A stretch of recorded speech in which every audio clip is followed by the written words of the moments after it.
哇！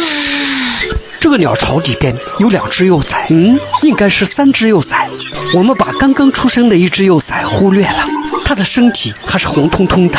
它们的旁边还有1只鸟卵没有孵化出来。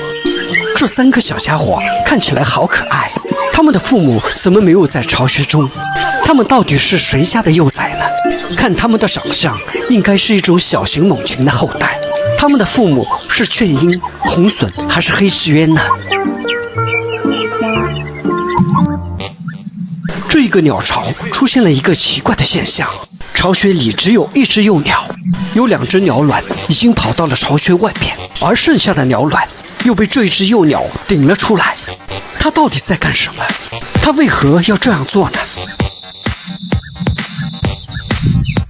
这个巢穴里有4只幼鸟，而这1只最大的幼鸟在干什么？它撅起了屁股，难道它想把它的兄弟顶出巢穴吗？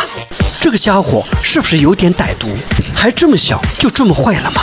我们知道猛禽的幼崽会兄弟相残，没有想到这种小鸟也这么变态。这1只最大的幼鸟，它根本容不下它的兄弟们。幸亏这个巢穴做得很精致，它的边缘很宽阔。这只幼鸟幸运地滚回了巢穴。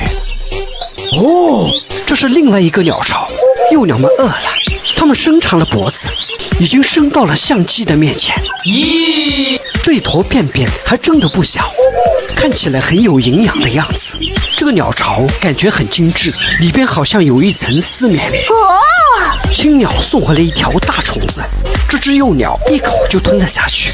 看它们的模样，应该出生没有几天。那么它们到底是什么鸟呢？请在评论区留下你的答案。